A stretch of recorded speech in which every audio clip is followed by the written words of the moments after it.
speakers out of solid hardwoods. In fact, that guy's even here, my chief woodworker. This is the least expensive stuff we make.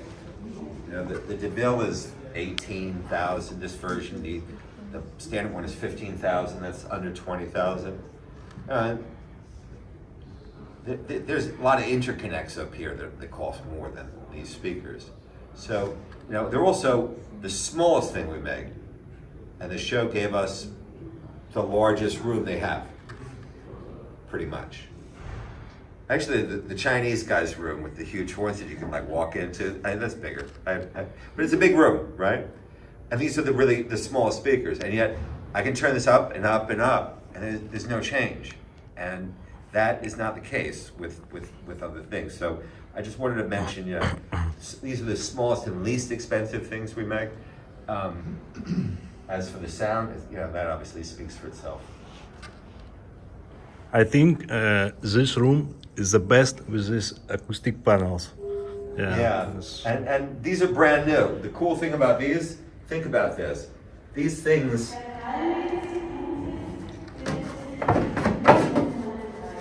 so this is all wood. We can give this to you in any veneer and any finish. But you know, you saw how easy that was to take out. Now imagine behind here, you put an absorptive acoustic material like rock wool, right? Cover it with nice fabric. It's acoustically transparent. That's important. So now you have an absorptive panel behind here. So you have this, and you have a grid, whatever size you want. The panels can't be changed. They're a little under 2 feet. So you can just move these around. You don't need tools. They slot it. They lock into the slots. You can be sitting, play a piece of music, move these around, have empty spaces so you have absorption and diffusion, and you could tune your room. I mean, to concert hall levels, you can tune your room. And you know, these are going to be $295 each.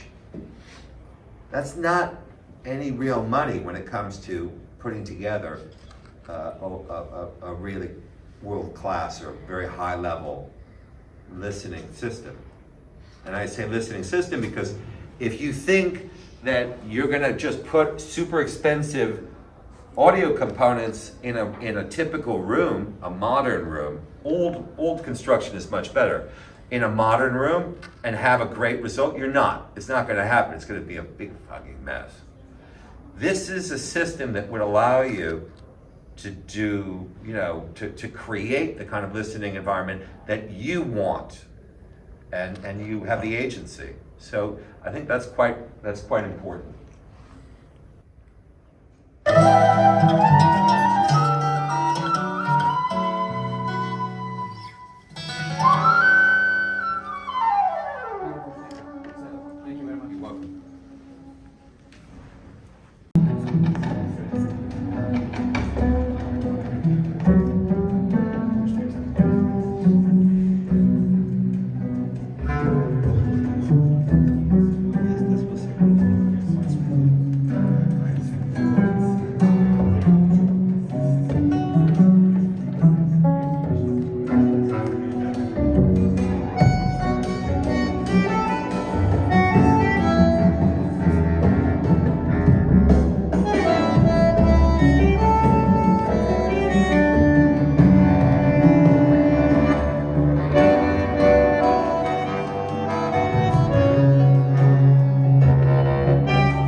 reviews, you know, I mean, that's direct to you guys. The museum speaker was commissioned by the Guggenheim Museum of Art. It was in the museum last year. Then we refined it, and it is now this newest OMA loudspeaker product, a 5-way semi-active speaker. I know you'll be wondering. If you want to know, I'll explain, but I just want to get through this and play it on the record. Special K amplifier, triode connected, KT88s. PD2 phono stage, that's new. This rack system, which is available in different lengths. The beams are cast iron. It's all cast iron, except for the shelves, which can be whatever you want. Here it's Pennsylvania ash. And the K3 turntable, which took us 7 years. And this is an order of magnitude more advanced than any turntable for ever, actually. Direct drive, of course. 90% of turntables are belt driven, but we don't do belt drive. So, does anybody have any questions before I throw another record on? Some details on the speaker, please. Sorry? Some details on your speaker, please. Okay. Thank you, sir. The museum speaker is made out of 1-inch thick, torrefied Pennsylvania ash. Torrefaction is this process of cooking the wood. It's actually put into a chamber and brought to a temperature at which it would catch fire. So it goes past what's called the pyrolyzation temperature, but there's no oxygen in the chamber. So it can't catch fire. What happens is that the organic molecules inside the wood cell structure, they literally start to, become charcoal. And they carbonize, and that's basically aging wood. So, this is sort of the equivalent of 100-year-old wood, which means it's much more stable and it's tonally better. This is why all the guitar companies, Martin Guitar, Bourgeois, Fender, they're all doing this because they're able to create vintage guitars that are newly made. And that's what everyone wants, like a 100-year-old Martin guitar. So we're making this out of 1-inch thick, solid, torrefied, we only use Pennsylvania hardwoods, which are sustainably grown and harvested, nothing from the Amazon, or some poor third world country where they get raped. It's just Pennsylvania wood. It's all made in Pennsylvania. It's a 5-way speaker with twin 15s. Something again, you don't see. You know why you don't see 15s in any of these speakers out there? Anybody know? Because the whole idea with all these speakers is to create the narrowest possible speaker. So 15 doesn't work because then the front has to be 15 inches wide. They don't want that, because they want a narrow speaker. Why do you want a narrow speaker? It's the worst thing you can do is to have a narrow front baffle on a speaker. So why would you do that? What they do is instead of having a 15, they have a whole bunch of small woofers. Why?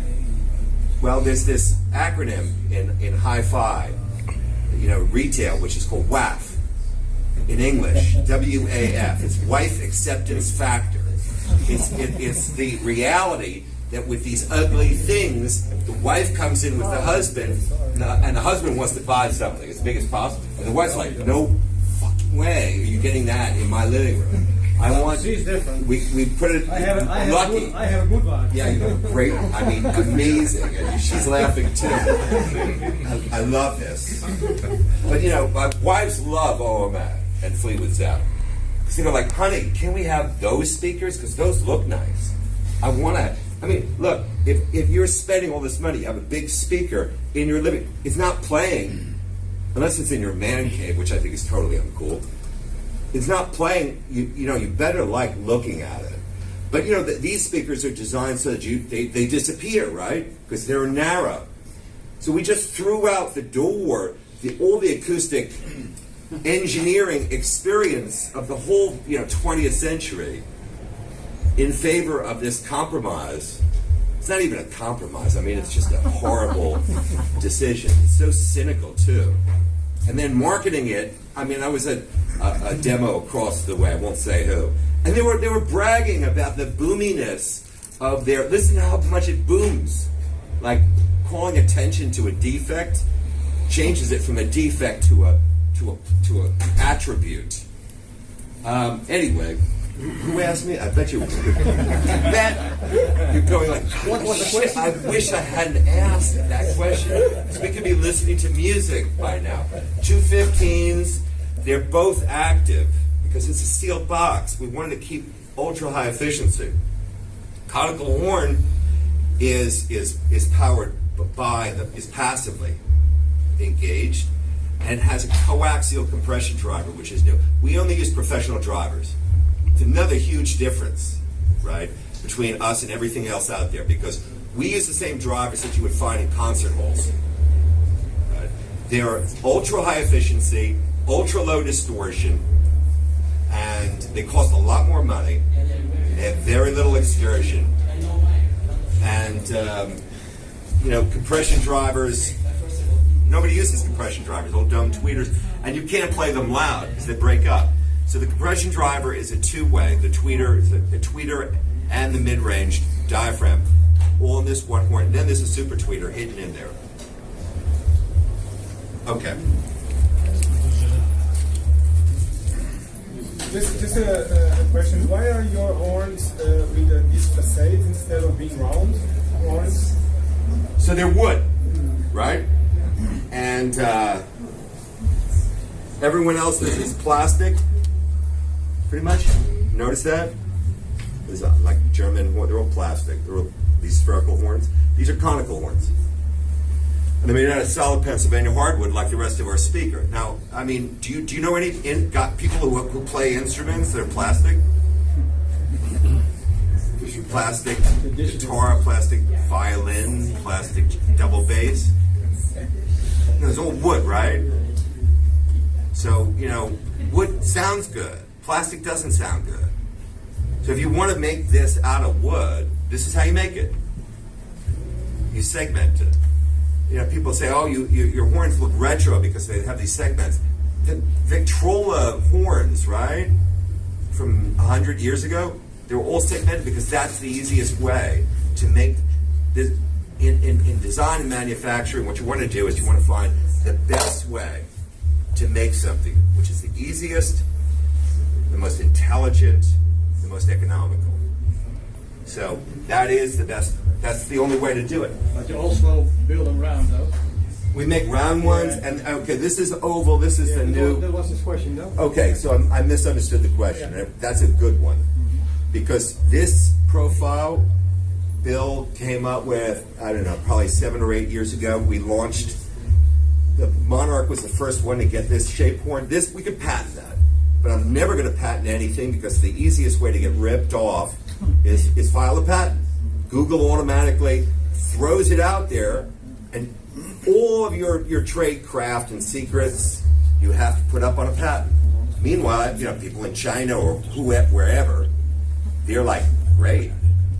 We don't obey any kind of copyright. We'll just rip that off. So I don't patent anything. But we could patent that. No one's ever made a horn like that. And that has the best measured behavior on axis and off axis than anything we've ever seen. So, basically what we're doing is we're taking things that were designed, these drivers designed for professional use, where you're trying to get very high SPLs, very, very high SPLs, to tens of thousands of people, maybe in an audience, and they're like all over. So you have to spray this. We're not doing that. At most, it's a room twice this size with a couple hundred people, and all of our horns can do that. We're optimizing the sound for like you in your living room or all of you at this show. God, that does sound good.